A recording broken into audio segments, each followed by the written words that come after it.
Welcome. It appears that we are live right now. So welcome to the first episode of our Conversations with the Council.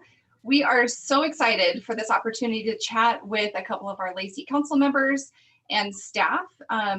We all know that there is so much happening right now around the COVID-19, and we just thought that this would be a great way to get information from our city leadership and hear what the latest news is in Lacey. So I'm Jenny Bowersfeld, and I work for the Lacey's Public Affairs Department. And I have the pleasure of being joined today by Councilmember Lenny Greenstein and Councilmember Carolyn Cox, City Manager Scott Spence. How you doing? And our Community and Economic Development Director, Rick Walk. Good afternoon. Thank you so much for everybody joining us. And to those of you who are joining us on Zoom, please feel free to use the question and answer button to post some of the questions that you might have for our panel. And we will answer them live later on in the webcast after we hear from our council members. So for the first topic, I wanted to discuss some of the impacts that COVID-19 has had on the city's services and facilities here in Lacey. So Carolyn, can you give us an overview of the status of our city services available at this time and our city facilities and local parks? Absolutely. The first thing to know is City Hall is closed, but very importantly, essential services are continuing, particularly police. They're on the job, they're out there, and our public works staff are keeping our water safe and flowing. They're working on road projects and the like. While City Hall doors are locked, you can still make your utility payments either online, by telephone, or you can do it the old-fashioned way and mail them in. I get a lot of interest in what's going on with the parks, and it looks as if they're closed. Technically, they're not. People are welcome to go and stroll the park paths and enjoy the beauty of the parks, but you will see that the gates are closed to the parking lots, the bathrooms are locked, playground equipment is taped off, picnic tables and shelters are taped off. And the reason for that is that we want to encourage people to get out and enjoy the park, but not do it in groups. So we're doing that for everybody's safety. There's also interest in spring parks recreation programs, and that is a little bit of a, we're not going to know for a while where we are with that. We've canceled a lot of things, but you can, through most of May, but you can get online and do some registration for summer recreation classes, as well as you can register for booking a facility beyond May 4th. Again, we're kind of in no man's land. We're not sure, when the governor is going to lift the stay-home order. So I hope everybody will just roll with it, and we're going to do the absolute best that we can on that. You should know we've had to cancel a number of events. Everything in April has been canceled, and so far we've had to cancel the STEM Fair and the Lacey Spring Fun Fair in May. That's unfortunate, but again, we want to keep everybody safe. It is. I think this is the first time that we've ever had to cancel the Lacey Spring Fun Fair. So I know that the city staff is just heartbroken about that. I know that a lot of our residents, that's going to just be a hugely missed event. But again, these are just, that draws such a huge crowd. So we just need to make sure that we're doing our part to maintain that safety and distance. Even if the governor does open things back up, that's such a huge event that that's just a precaution that we had to take this year. Sure. Scott, is there anything that you'd like to add that I may have missed in this?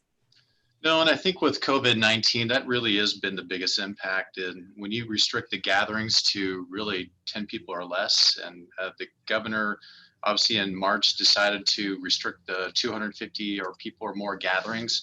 So really any community event, sporting event, tournaments at the rack are all closed down. And I think the struggle right now for really all cities within the state of Washington is when will those things actually come back online? And I think at this point, it's really speculative because at some point we are going to be living with COVID-19 until there's a vaccine. And so we need to be very cautious and careful about when we do allow large gatherings again, because we need to do our part really to ensure that we're not spreading COVID-19 unnecessarily. I think the concern always is if we actually go back to normal too quickly, then we can have a resurgence in COVID-19 cases. Right now, Washington has been somewhat a bright spot in the nation with the cases actually starting to decelerate. I wouldn't say flatten, but at least the number of cases aren't growing at an exponential rate. So we need to keep doing those type of things. Lenny, did you have something to add? Yeah, I would just reiterate what Councilmember Cox said. You know, the parks are open.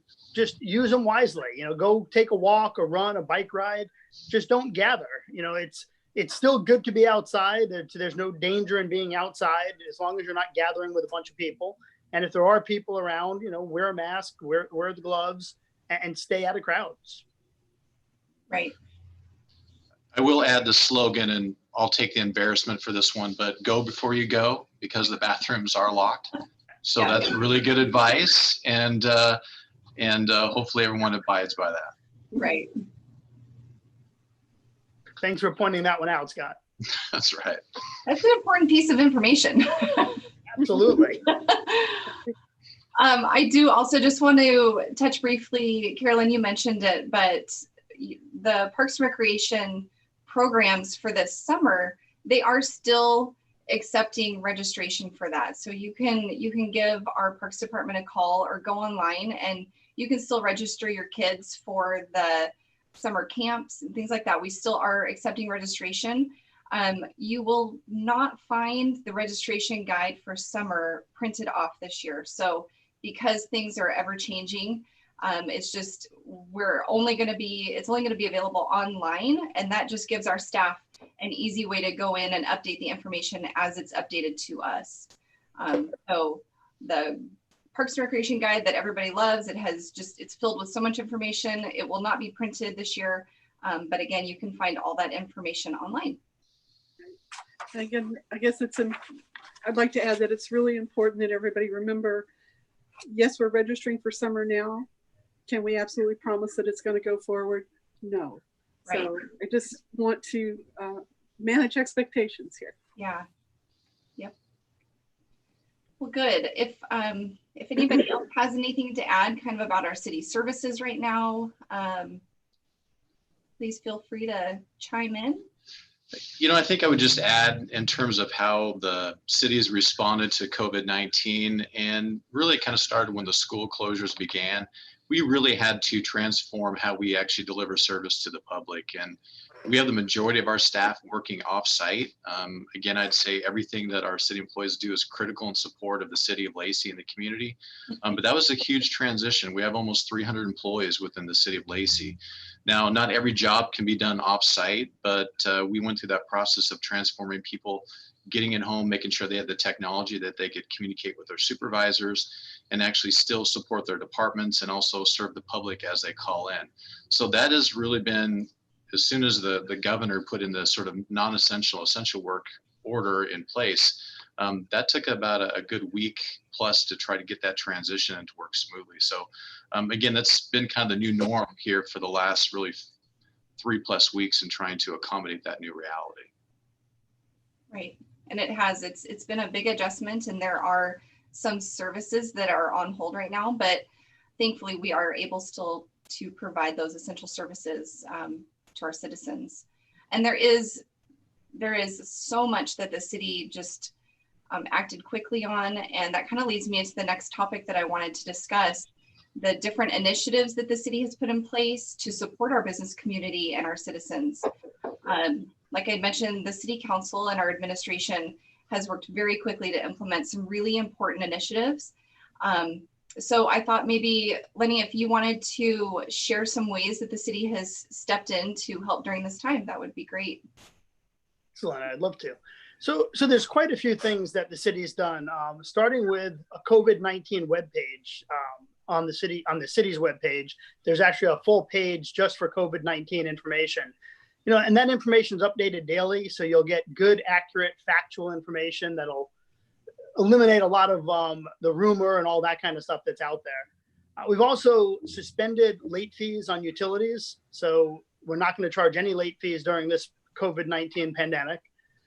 B&O taxes have been deferred until July 31st.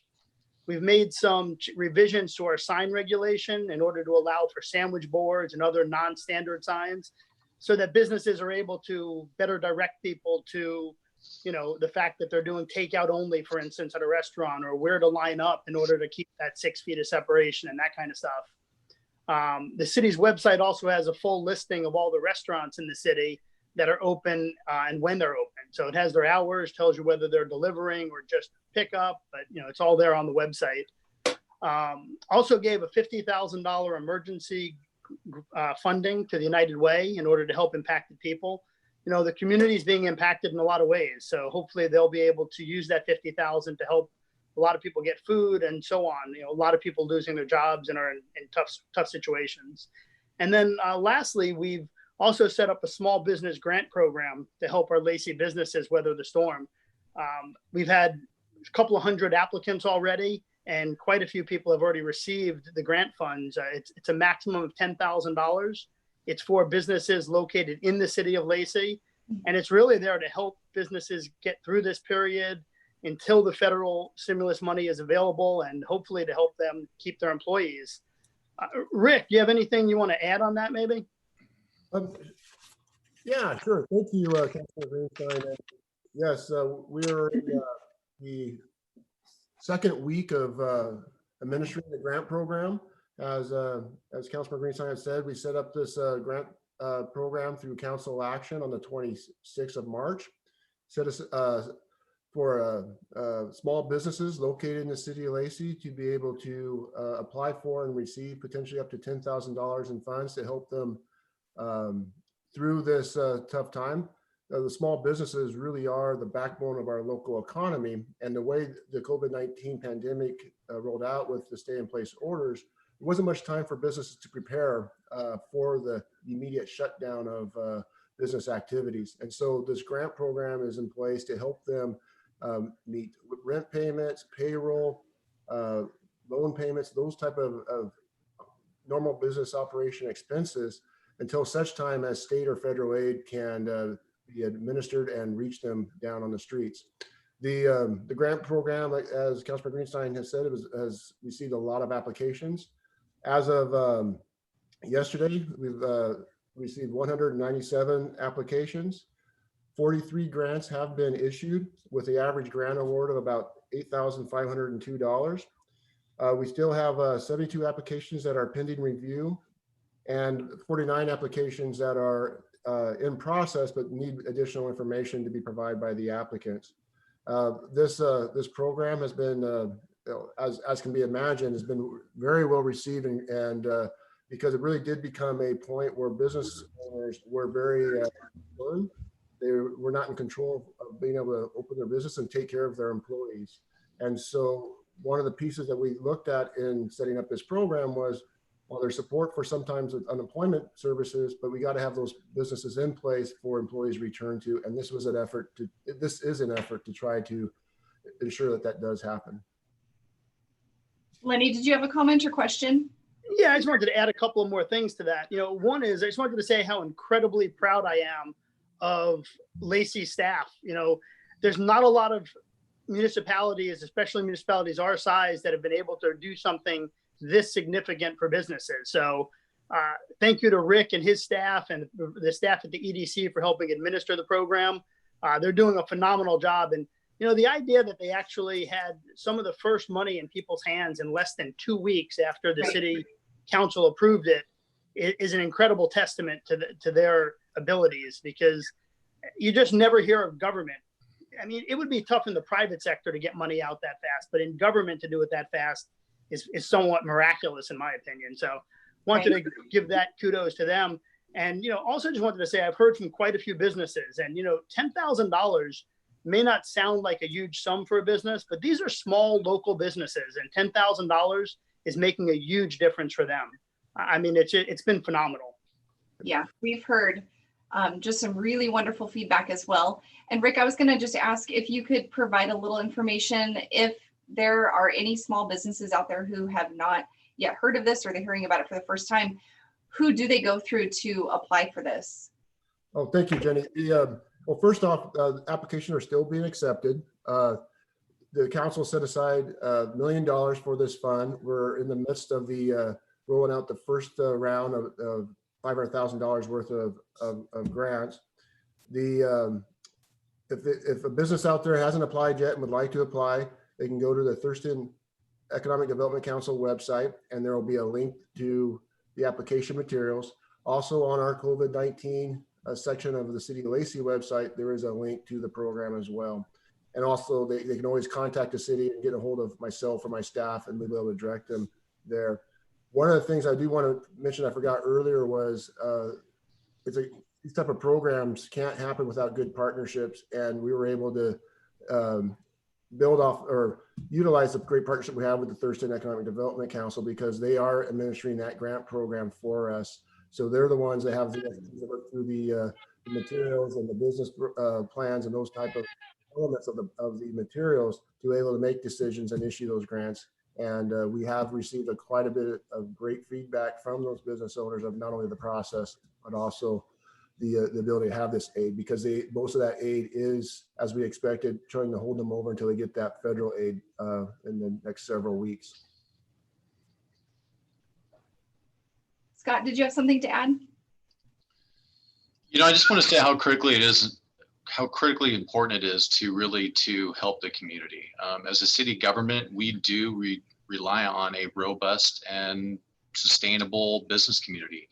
And as deep and as sudden as this sort of economic collapse has been, if you will, in the last month, that is going to be sort of our key to recovering from COVID-19. So it's imperative that the small business community is able to survive a 1 month or 2 month COVID type, I'll say, restriction or shutdown. And so that's really where, again, council deserves leadership for, stepping in and trying to help where we can before the federal government started to put out SBA loans.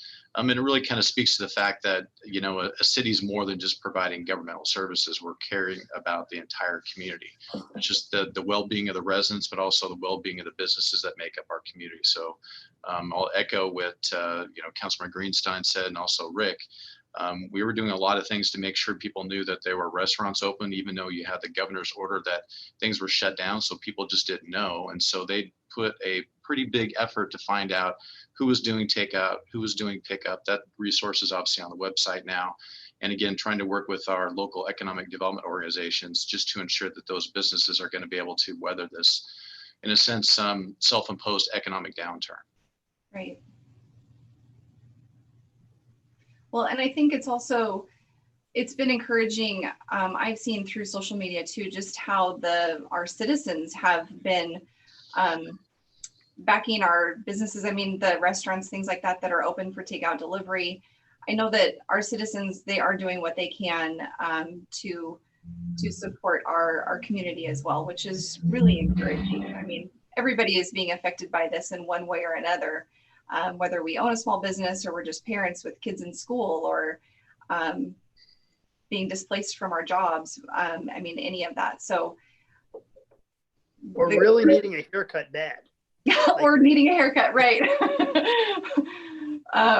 It's just, it's been encouraging to see how our community is really coming together to support and encourage and put out good thoughts and encouraging stories and things like that. So it's been really great. And I think that the city has done so many wonderful things, this grant project being one of them.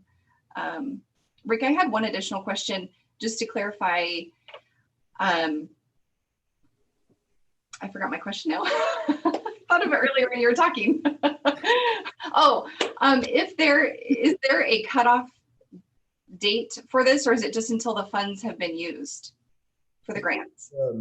The grant will continue to accept applications until funds are no longer available. And And while we have over almost 200 applications in, not all of them are able to meet the qualifications and criteria. And so that's why we can encourage people to go ahead and submit. And also, the part of that submittal is that they are to complete what's called an economic injury worksheet. And that injury worksheet is good information that would be able to be reportable to the federal system. So it demonstrates the need for additional aid. And part of our efforts too is in addition to the immediate initiatives to respond to the impacts of COVID-19, we are also working on long-term efforts and continually engaging our federal delegation about the needs that we need locally so that we can have additional aid packages be produced back in Congress. And so these economic worksheets inform that process of the need. Perfect. Thank you for that. Did anybody else have any comments or information to share regarding what the city is doing to help us get through this? There was one on my list that I omitted, and that is if you are a builder or somebody who's looking for a permit, you can make an appointment and you will be let inside City Hall to work with our permitting staff on that. But again, it's by appointment only, and that is the one exception to allowing public access to City Hall for now. Right. Yeah, we still want to make that accessible for those that need it. So thank you for bringing that up, Carolyn. Sure. So next I wanted to discuss ways that our community can stay up to date. I know that the city website was mentioned, and we've been doing a great job of keeping that updated, but what are some other ways, Carolyn, that our citizens can go and find current information and updates regarding the information that's shared today? Well, before I share that, there's one thing I would just really like to caution everybody about, and that is there is some terrible misinformation floating around on the internet. So, if you're really looking for information about how to keep your family safe, what you need to do, go to trusted sites. And the two local ones that I would totally recommend are our City of Lacey site, which Jenny just said is continuously updated with the most recent information. And the other is the Thurston County Department of Health also has a COVID-19 website, and you're going to find more medically related information on that as well. Carolyn, sorry to interrupt. I do want to add to that just an additional site too. The state has a website, a COVID-19 site, and that will provide a lot of accurate information as well. Right. Thank you for that, Jenny. I appreciate that. All righty. So the City of Lacey and Lacey Police both have Facebook pages that will give you pretty up-to-date information. And they also have Twitter accounts, both the city and the police. You can find things on Instagram, on YouTube, and our Lacey council meetings on the second and fourth Thursdays are streamed live on Facebook. And so you can watch the streaming video. You can call in and listen with a phone number that's provided with each council meeting agenda. And those are available the Friday before the following Thursday's council meeting.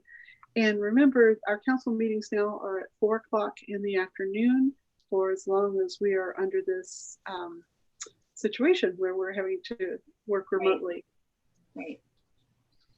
Yeah, and just to clarify, the council meetings are closed to people. So they're right. We are not gathering here for the council meetings. They are being done remotely with the attendees in their own locations. So please don't come to City Hall to attend a council meeting. Right. So Lenny, do you have any additional ideas or information on that? Yeah, sure. Yeah, I have a couple others I would add. One, remember that although our council meetings are not open to the public currently for you to be at the meeting, we are still taking public comment. Unlike our normal routine where you would actually come and speak at council, it would have to be in writing, but we are definitely looking for public comment still. So please feel free to reach out to us that way. And then also just keep in mind that we on the council are your elected representatives. You know, we work for you and we want to hear from you. So if there's a question, a concern, an issue, whatever it might be, please feel free to reach out to any one of your council members. We're all happy to hear from you. We'll all answer you, whether you call or email. Our email and phone numbers are available on the city's website. And please take advantage of that and contact us. We want to hear from you. So. Great. And a little bit in line with that too, we are hearing from people that they want to get involved and they want to help out during this time. So I just wanted to open it up if you guys had any ideas of ways that our residents or community could get involved. Suggestions that, yes, Lenny. Sure. A couple of things. The blood bank still needs blood. So please donate blood. It's safe. It's, you know, there's still a need in the community, although it may not be specifically for COVID. People are still having all kinds of other issues that require blood. So please donate blood. And then the one other I would add is there's a greater need than ever for food. So please donate food to the Thurston County Food Bank. They'll accept your donations of food and or money to purchase food. So there's a couple. Great.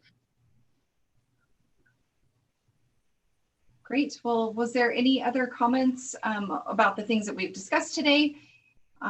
Looks like we have a few questions, but I just wanted to give our panelists an opportunity to make any comments before we go to questions. Yes, Carolyn.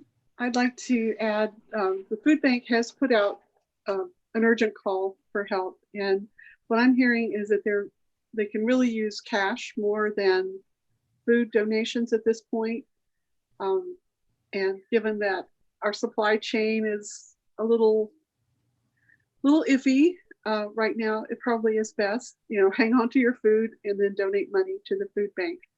There are also organizations, and I'll give you an example. Interfaith Works just stepped up and is now operating a second homeless shelter in Olympia.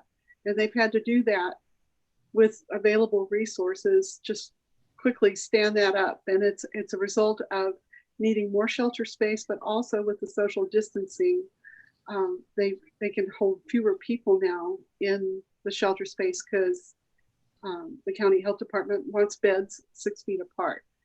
So that's put a real strain on that organization's budget. And there are many other organizations that are also working really hard to respond to this. So they could use our help. Absolutely. And I do know that if people are looking for volunteer opportunities, there's also a need for volunteers at the food bank, at Thurston County Food Bank. So in addition to just donating food, if you want to donate your time, I know that they would be able to find a place for you to jump in and help the cause. Also, Carolyn, kind of along with what you were saying, I know that there are some shelters opening up that could use some additional help as well. Sacred Heart Church here in Lacey and St. Mike's in Olympia as well.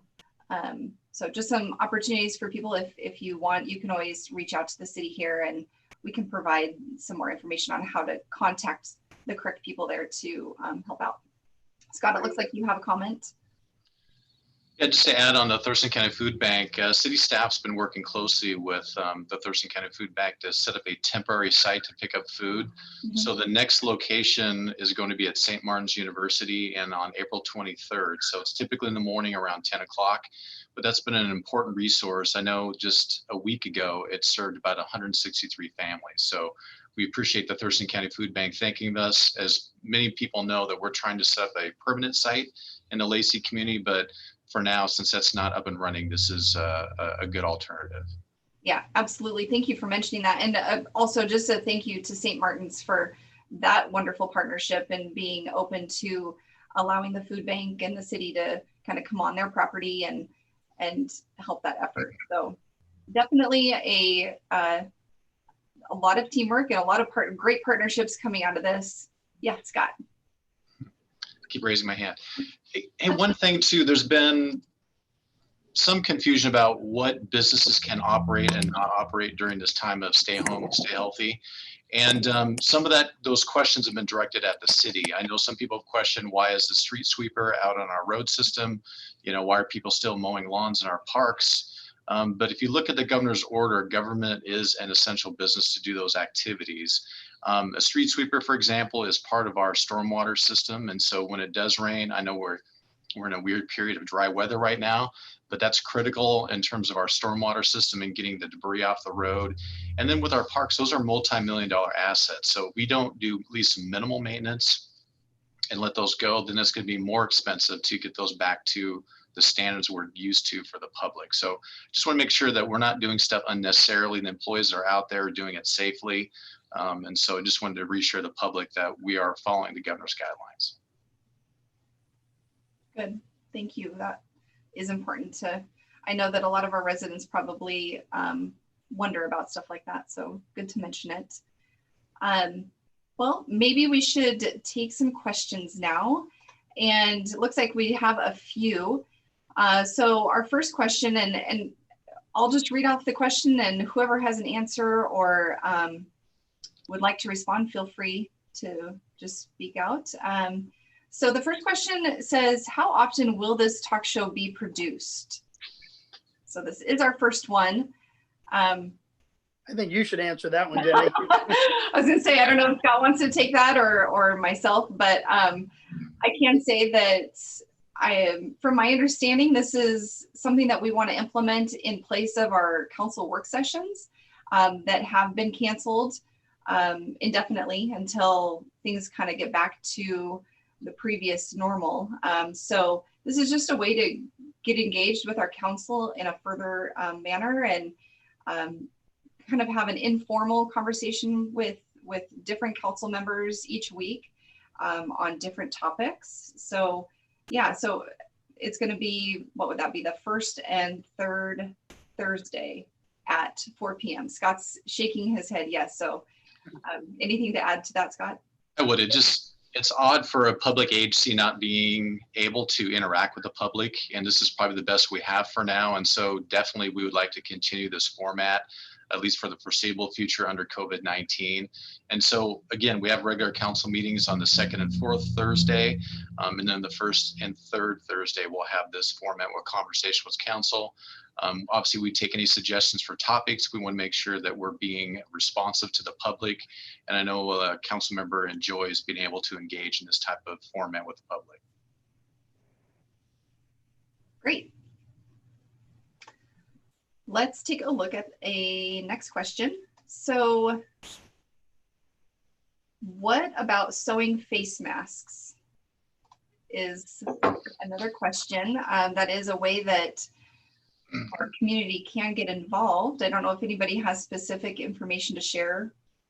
The only thing specific I would add is on that one is I know that they're doing some work at the makerspace on making face masks and such. And I know they have sewing machines there, but other than that, I know there's a great need. And Providence, I know at one point, actually, if you contacted them, they had kits that they could drop off if you had a sewing machine where you could sew 100 face masks for them. I don't know whether they're still doing that or not, though. Yes, Rick. There are a couple of organizations and volunteers that are out there making face masks. As Councilor Greenstein said, the Lacey Makerspace is one of those hubs.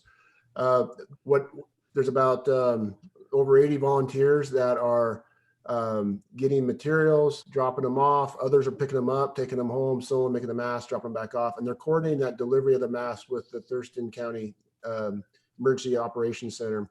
If anybody would like to volunteer and be a part of that effort, you could check into the Lacey Makerspace website or their Facebook page, and they'll get you connected to the organizer that can get your information and plug you in the way you like to volunteer. Another piece of, they got the sewing of the face mask, but the Makerspace is also producing the face shields with the 3D printer systems. And that's another way that people, if they had 3D printers at home, they could get the programs and they can get the materials and do some printing at home. That would help with that process as well. Or folks could even help by donating materials, correct? Yes, and that's probably the biggest need is getting materials and donating them there. There's a drop-off site right in front of the Lacey Makers Space building. It's which is located on St. Martin's campus. And they have a shelving there where people can drop off materials, and then let people pick it up and convert that into face shields or face masks. I'd like to add to that too. It's really important that for your own personal use that you not reuse a mask without thoroughly sanitizing it. The Olympian has done a wonderful thing. We've done it twice now. They've printed a full page that has patterns for making your own face mask. So these would be made out of cotton cloth, and those would be able to be reused after washing with warm soapy water and bleach. But please think about your own self and your own family and being able to make a supply so that you always have at least one extra clean one for everybody to use and sanitize those that are to be reused. Right. And I think these masks are going to be really important as some of these restrictions are lifted and different phases are introduced back into the community, whether that's people returning to work or restaurants opening up. I think that is going to probably be something that is required is for people to start wearing masks. So if we don't have one now, then we need to start looking at getting those or sewing them or finding people who can provide them, because I think that's going to become everybody's reality soon. Yes, Lenny. So, I was going to say, in all the time and planning for the makerspace and all the work that went into that and that incredible partnership between the city and St. Martin's and the EDC and the chamber and everyone else, I bet no one ever thought that it'd be used in this way. So just another great example of our community stepping up and, getting together and doing something that's meaningful to help people. Absolutely.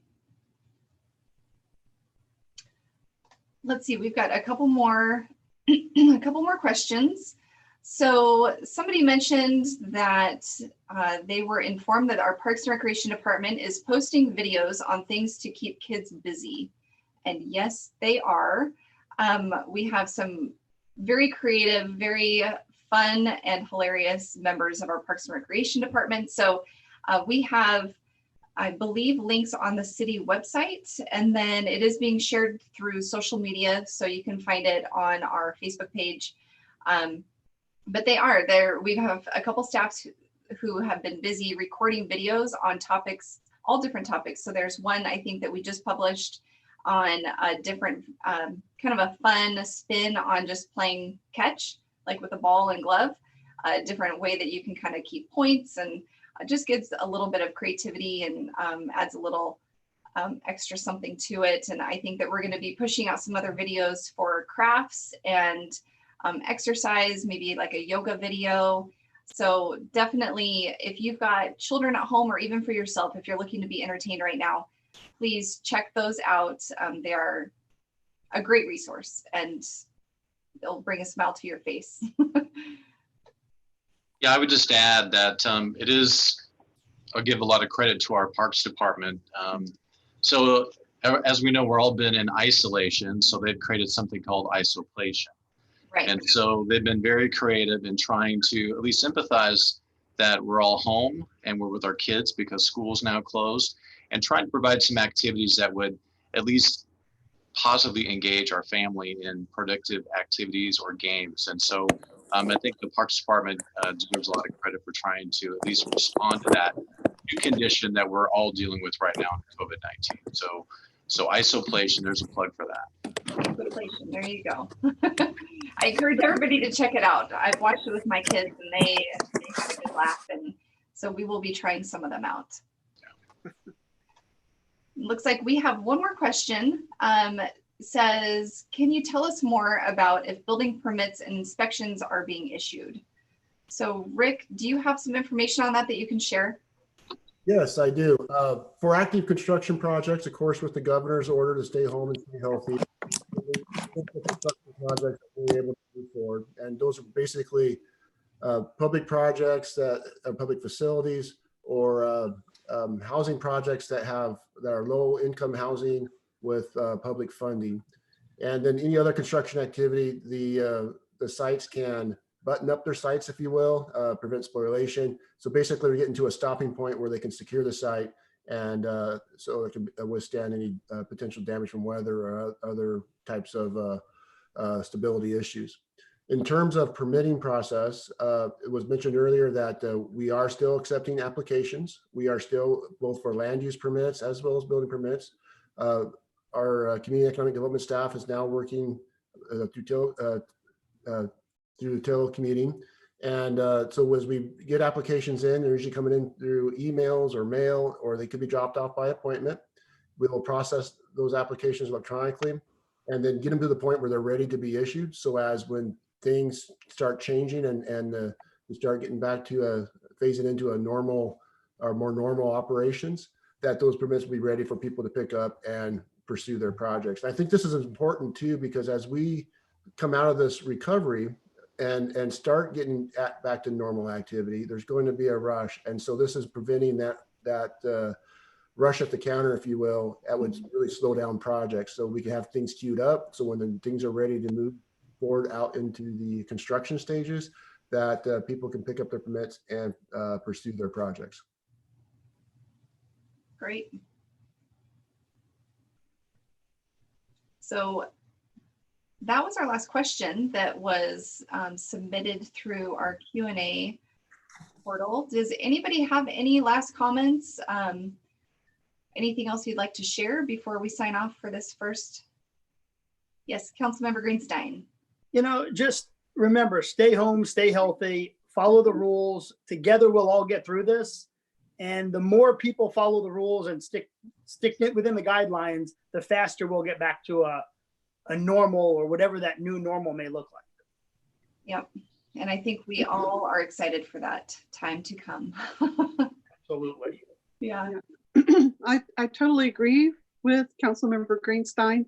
And the good news is we can see that this is working. The numbers are flattening out some, and by taking the actions and precautions that we're doing, we will get through this. So hang in there, everybody. Yes. Scott, did you have something to add? You know, I just wanted to share a story, because I think in times like this, it's hard not to focus on some of the negativity associated with this public health emergency. But I shared this with council. So Safeway workers down off the Yelm Highway have partnered with Bonaventure, which is a senior living facility. And given the fact that they're a vulnerable population, they cannot go grocery shopping for themselves. They partnered with Safeway.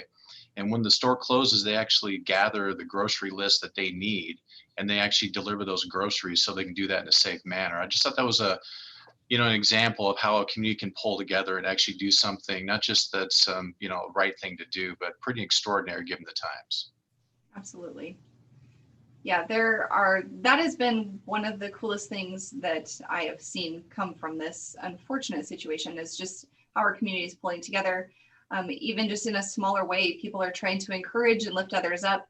You know, my kids and I go on walks every day, and through our neighborhood, just written on the street in chalk is encouraging notes to people, and, thank you to nurses and doctors, and, specifically calling out those people on the front lines who are in the trenches every day, working around this pandemic. So there's been a lot of examples of our community just being amazing and coming together and encouraging people. So definitely, whether it's shopping for our elderly or just writing encouraging notes, it's all been really great to see.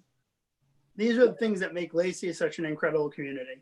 Absolutely. We have incredible people, and that's what makes a community. So it's an awesome place to be. It is. Yes. Lacey is fantastic. Oh, we have one more question. Let me just see. It's a comment, and it just says, phenomenal collaboration for the makerspace. Also, there are a lot of resources on Facebook that seem to be helpful for those looking to contribute. Great job on supporting small businesses in the community. So thank you so much for that. And was that our friend Graham by chance? It is not, no.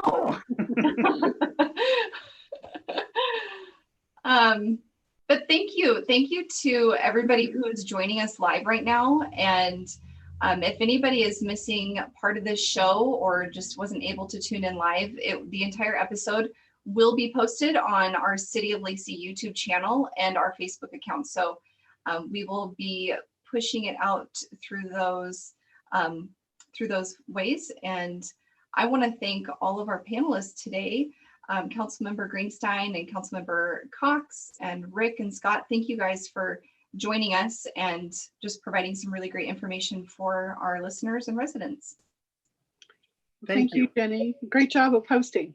Oh, thank you. And we will be doing our next episode on April 30th. So same place, same time, and we look forward to seeing you then. We're unsure of what the topic is going to be, but I'm sure we'll be talking about COVID a little bit, maybe with some updates, but maybe taking a look at different specific areas of the city, and we'll go from there. Thank you. So thank you so much, and we'll see you all next time. Take care, everybody.